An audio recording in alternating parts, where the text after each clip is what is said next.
Gustave Doré's Inferno, Canto 3, The Gate of Hell. A massive, foreboding archway stands before us, inscribed with words that have haunted humanity for centuries. Abandon all hope, ye who enter here.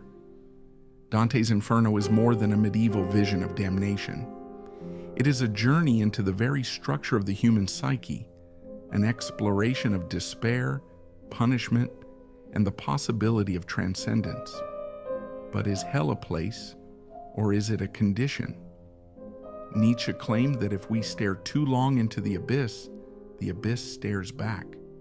Jung warned that within each of us lurks a shadow, a darkness we fear to confront. What if hell is not beneath us, but within us? What if the gates of hell are not locked from the outside, but from the inside? What follows is a descent, not just into Dante's hell, but into the existential, psychological, and cultural interpretations of what it truly means to abandon hope. Gustave Doré's Inferno, Canto 5, The Lustful. Twisting figures are swept by an unrelenting storm, their desires now their torment.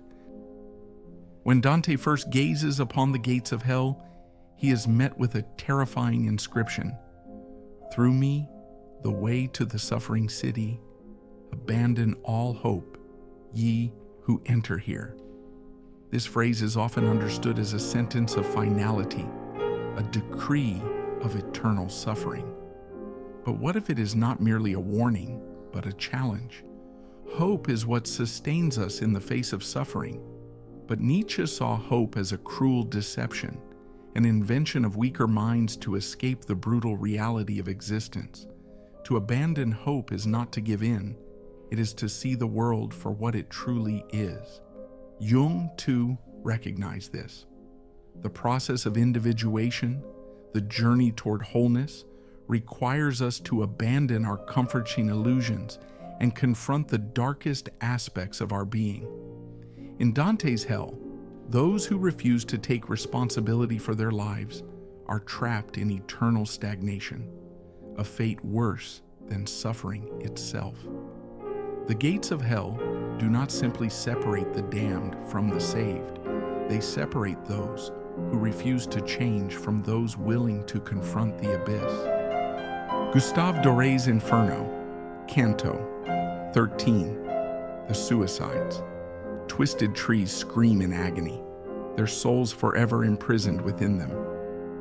Despair is often seen as the end of the road, a void from which no escape is possible.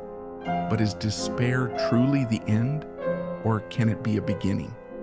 Nietzsche believed that the greatest individuals were forged in suffering. His concept of amor fati, the love of fate, argues that to transcend suffering, one must not resist it but embrace it fully. Jung similarly saw despair as an essential part of transformation. The shadow, the repressed aspects of the self, must be faced head-on in order to become whole. But those who reject this path, who refuse to see suffering as a catalyst, become prisoners of their own making. Dante's hell is filled with such souls. They are not punished arbitrarily. They are merely trapped within the logic of their own choices. Is this not the case for us as well? Perhaps hell is not merely a punishment. It is the logical conclusion of a life lived in self-deception. Gustave Doré's Inferno, Canto 34, Lucifer. A massive frozen figure looms in the darkness, his wings beating a wind that keeps hell forever cold. Jung once wrote, "No tree, it is said, can grow to heaven unless its roots reach down to hell." Dante's journey is not just downward, it is also inward. The Inferno is a psychological map of the human condition. Each circle of hell represents a different form of self-destruction: lust, wrath, fraud, each a distortion of something once human. Jung called this the shadow self, everything we repress, deny, and fear within us. Those who fail to integrate their shadow become consumed by it. Nietzsche warned of a similar fate. The abyss does not merely exist outside of us, it stares back. It watches those who refuse to confront it and devours them whole. But what of those who face the abyss? Dante reaches the very bottom of hell only to discover that the only way forward is to keep going. Lucifer, frozen at the center of hell, is not a figure of power, but of impotence. He is trapped, immobile, defeated. The great paradox is this: the deepest depths of hell are not where suffering is greatest, but where change is impossible. Gustave Doré's Inferno, Canto 8, The City of Dis. A vast walled city engulfed in flames, the realm of the willfully blind.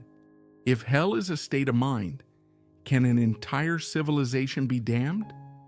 Dante's Inferno is filled with figures of political corruption, betrayal, and deception, a warning that entire societies can become their own inferno.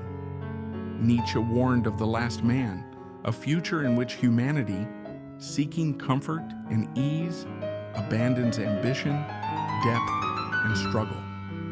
Jung saw the horrors of the 20th century as a manifestation of the collective shadow, the darkness that emerges when societies refuse to confront their repressed fears and desires.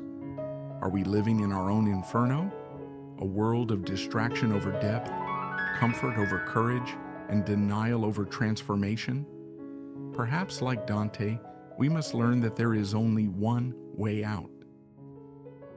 Gustave Doré's Inferno, Canto 1, The Dark Forest.